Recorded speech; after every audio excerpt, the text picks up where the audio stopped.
राम भवन मी बालाजी. मी संडेला एक छोटीशी ट्रिप केलेली पुणे टू दापोली. दापोलीला इथे आल्यानंतर मी बीचला फर्स्ट डे केला. आम्ही मॉर्निंगला वगैरे बीचवरती गेलो. बीचवर मस्त माहोल केला. एन्जॉय केला. एक नंबर बीच आहे. हर्नेला पण गेलो आम्ही मच्छी मार्केटला. तिथनं काही मच्छी घेतली आणि मच्छी मस्त फ्रेश भेटली. स्वस्त बजेटमध्ये भेटली. क्वालिटी तर मस्तच आहे. आम्ही तिथेच बनवली पण, खाल्ली पण. मस्त एन्जॉय केला. बीचवरती परत गेलो आम्ही. सनसेटचा व्ह्यू आम्ही एन्जॉय केला आणि आम्हाला काही पुण्यातले फ्रेंड पण भेटलेले. तुम्ही व्हिडिओमध्ये पाहू शकता ब्लॉगमध्ये. अशा प्रकारे आमचं एक छोटीशी ट्रिप संपली. आम्ही आता पुण्यासाठी निघतोय. लोकांचा समुद्रामध्ये एन्जॉय चालूच होता आणि आम्ही पण नेटकेस पोहोचलेले तिथे. मग काय, आम्ही थोडाफार समुद्रावरती पाहिलं की थोडंसं वातावरण वगैरे पाहिलं, लोक वगैरे काय म्हणतील. मग समुद्राचा अंदाज घेतला लाटांचा आणि आपण आपली पण थार पाण्यामध्ये उतरवली. समुद्रामध्ये मस्त पाणीमध्ये गाडी चालवताना एन्जॉय यायचा. पण बाहेरून लोक एन्जॉय करत होते आणि मी आतमधनं एन्जॉय करत होतो. पाणी मस्त असं काचावरती आलं, पण थोडीशी मनात भीती पण होती की यार नाही, कारण त्या पाण्यामुळं ना गाडी आतमध्ये कळत नव्हतं की यार लेफ्ट राईट कुठे जाईल काय नाही.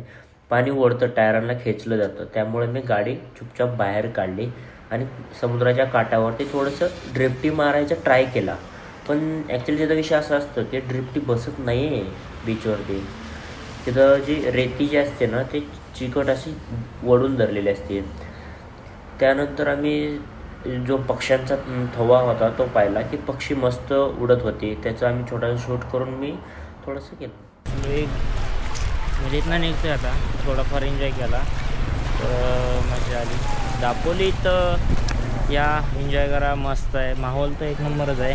तुम्ही पाहू शकता आपला आपला हत्ती इथंच आहे, म्हणजे आपली जान. मस्त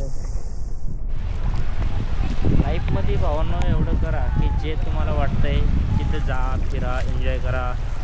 कोण काय म्हणाल, कोणाला काय वाटतंय, कोणासाठी जर दुसऱ्यासाठी जर तुम्ही जगत असाल तर भावांनो ते जगणं काही अर्थ नाही बरं. कारण आपण आपली लाईफ आपल्या हिशोबानं जगा. कारण आपल्यावर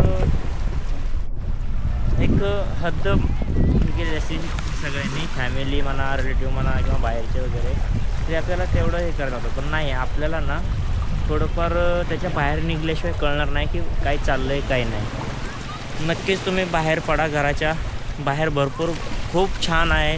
बाहेरचे लोक पण छान आहेत.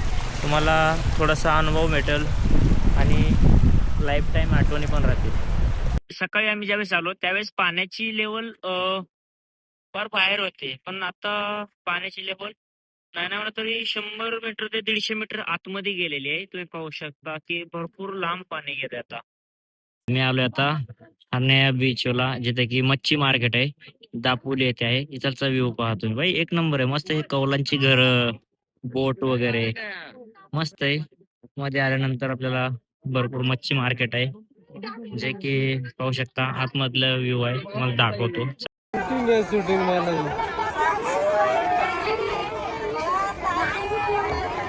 हरण्या बीचवरती तुम्ही गेल्यानंतर तुम्हाला हा व्ह्यू बघायला भेटेल, जे जागी भरपूर बोट वगैरे थांबलेले असतात. नंतरच सनसेटचा तर व्ह्यू एक नंबरच असतो तिथला. कारण एक नंबर असा व्ह्यू येतो ना भावांनो, एक नंबर. आम्ही तिथं भरपूर काही फोटोशूट केला आणि थोडीशी मस्ती धमाल पण केली, जे की तुम्हाला बघायला नक्कीच आवडेल. आणि अशा प्रकारे आमची संडेची ट्रिप संपली होती आणि आम्ही पुण्यासाठी निघालो.